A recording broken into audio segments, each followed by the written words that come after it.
Hey, welcome back, everybody. This is going to be the final lesson for the mindset module.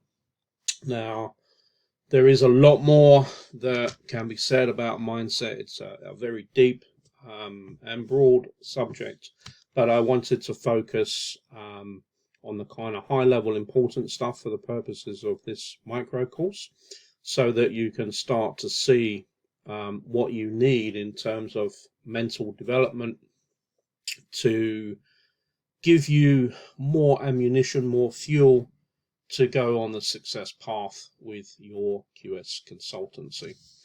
Okay, so what I want to dwell on, because this is important feedback that I guess, 34 years being a QS and the majority of that being in a leadership position, I've seen firsthand the big behemoth of self-doubt, and without a shadow of a doubt, it holds people back, and it holds people back unfairly. People that are very talented, great QSs, have a lot to offer and a lot of value to deliver, but they don't believe in themselves for whatever reason. Okay, it all goes back to that mental junk. Could have been a lot of things, maybe during schooling they were told that they were stupid, or there's a whole ream of situations that can cause self-doubt. It generally comes, believe it or not, from within our own families, where not intentionally, but the language that is used when we're growing up and we look towards our peers for guidance, and those who have the experience, and they don't communicate in a way that kind of inspires fully, and we end up with some of the junk and we convert it into self-doubt components. So what I want you to think about, if you're in this space, could cover a lot of other emotions like fear, anxiety. Infatuation is a big one, where we get het up on wanting things.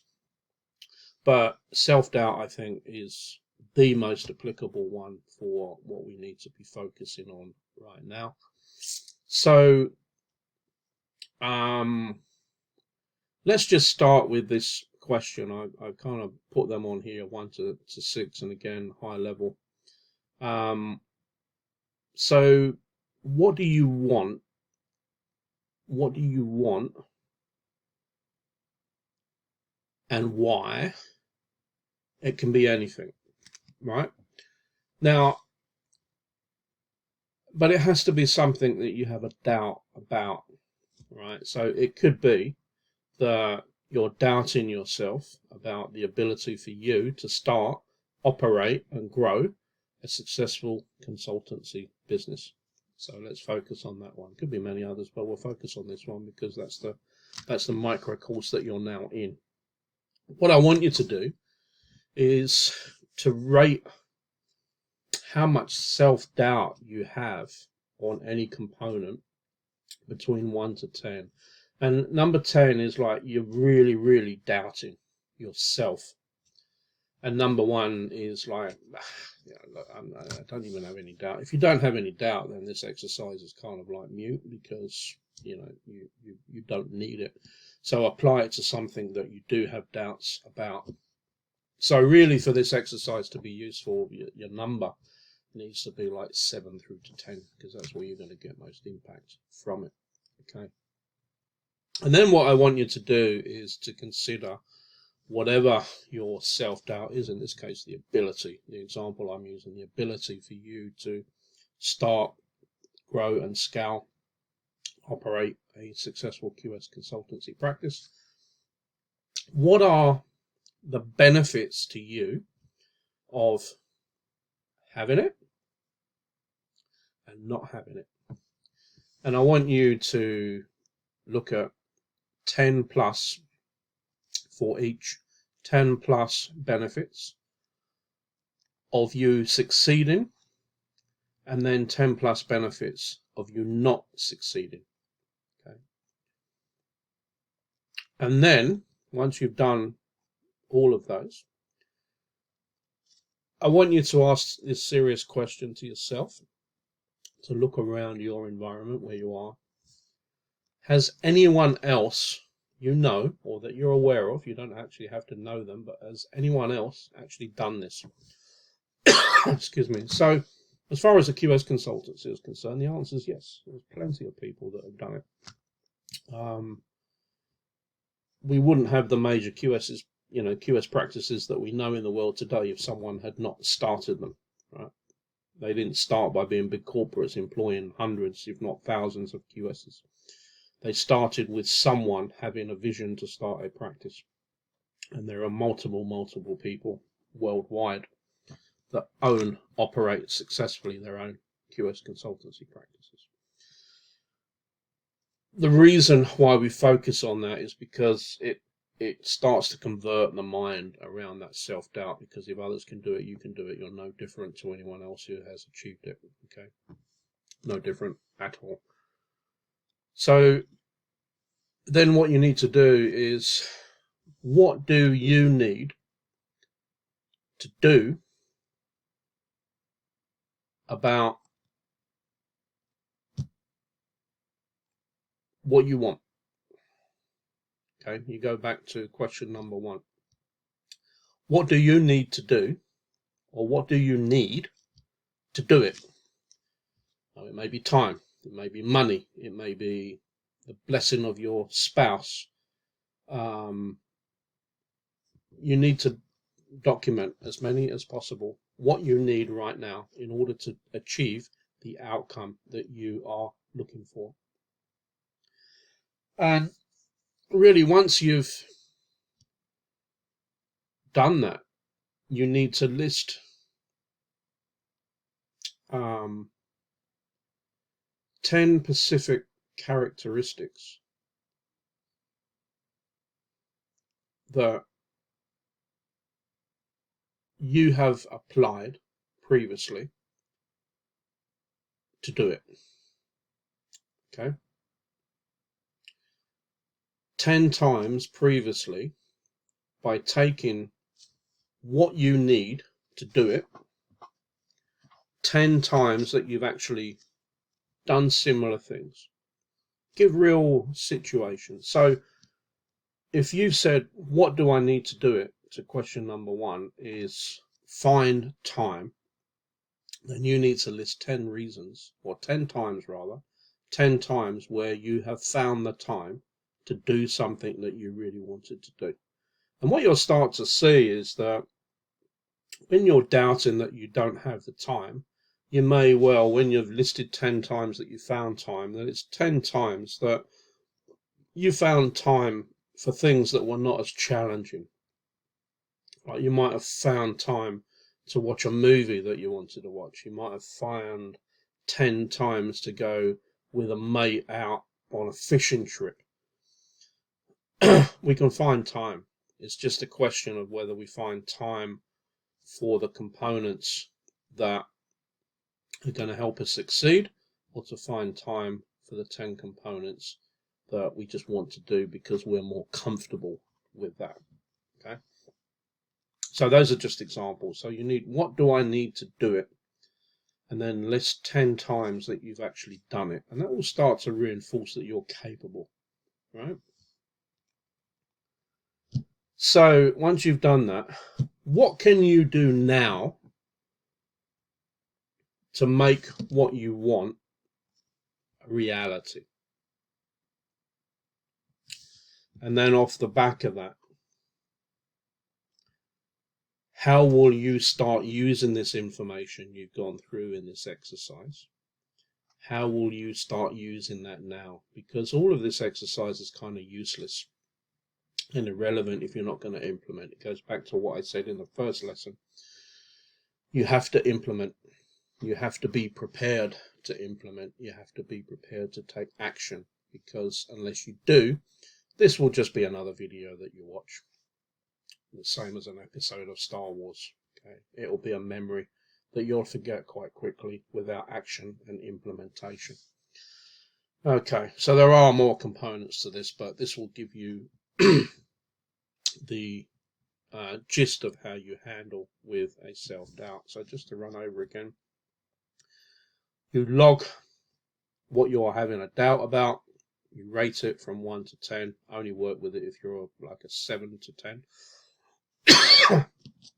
You list 10 plus benefits of having or being what you're doubting, but also 10 plus benefits of not achieving that outcome that you desire.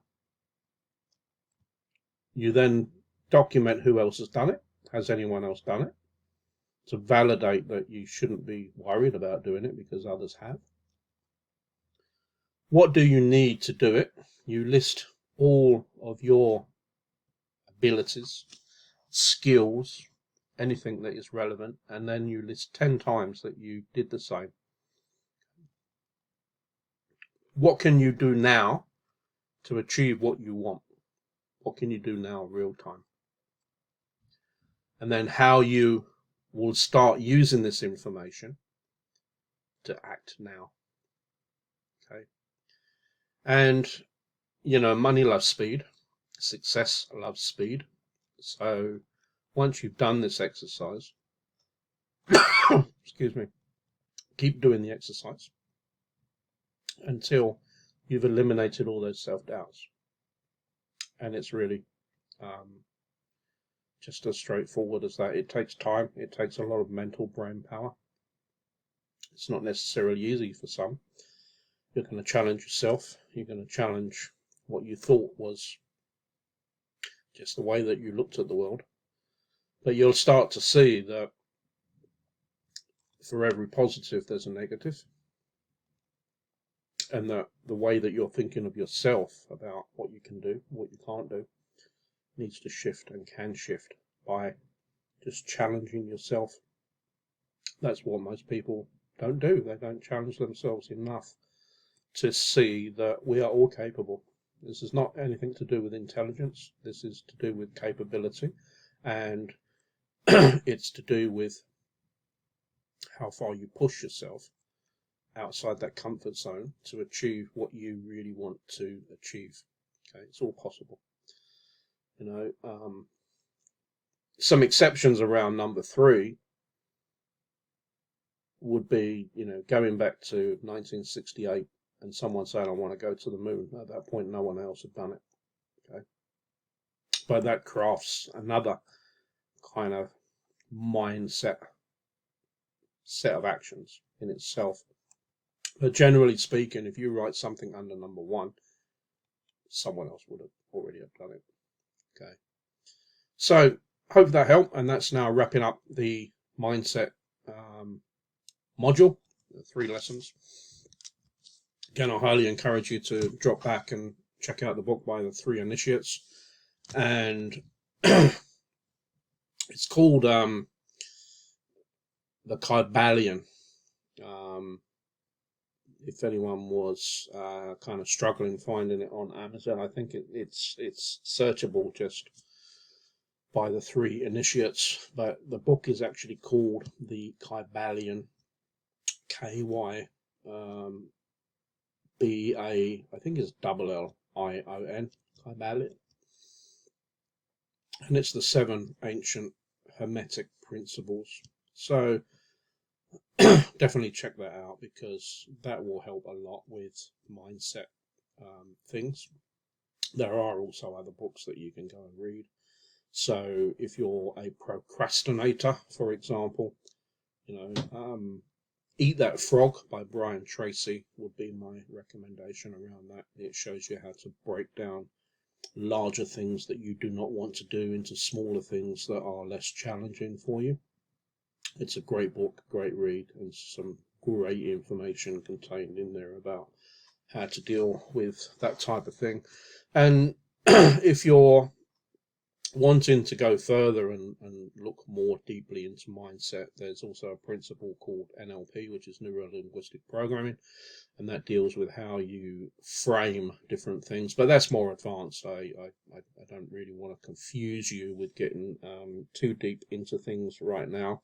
I think if we keep it at this high level for what this course is intended, the 3 modules, or sorry, the 3 lessons I've given you within this module should help you with starting to develop a framework in your mind about, yes, you can actually start your own QS consultancy and start to think more broadly about how that is going to shape up for you and how it's going to shape up in terms of what you can offer in value and skill sets to clients that are ready, willing, and able to pay you for the skills that you have between your 2 ears, which is really the exciting part of all of this. So with that all said, I'm going to wrap up. And just a reminder, what I said in the welcome video, that I've designed this program so the remaining modules and lessons get dripped to you. So you cannot currently proceed beyond this point. We have now a time delay until you receive or until you can access the next module and lessons. And I outline that in the welcome video purely and simply that I want you to study this one step at a time so that you get the maximum benefit of the information that I'm giving you, and that you have a reasonable chance to go away and take action on it, and not just go through all of the lessons and all of the modules and get totally confused. I want you to take a step back. I want you to consider it, rewatch these videos if you need to before the next ones appear, and definitely can't stress this enough, do the work that I'm asking you to do in each of these videos. Do the exercises and please, you would have wasted your money if you don't. I can't stress that enough. And again, as I said in the welcome video, this will not be on me, it will be on you. So I'm trusting you to take the action, rewatch if you need, take as many notes as you need, and implement what I'm asking you to implement, because it is very important. And as we go through the remaining lessons, anything that I ask you to do, please do it. I'm not doing it just because I like the sound of my own voice. I'm doing it because it will make a difference to the way you think about this QS consultancy and how you start to make it happen for you. Okay, so with all that said, I'm going to wrap this one up, and I really look forward to seeing you in the next lesson and the remaining modules. And again, thank you for watching. It means a lot to me that you are here and wanting to change your life for the better in starting your own practice, and I can't wait to see your success. See you in the next one.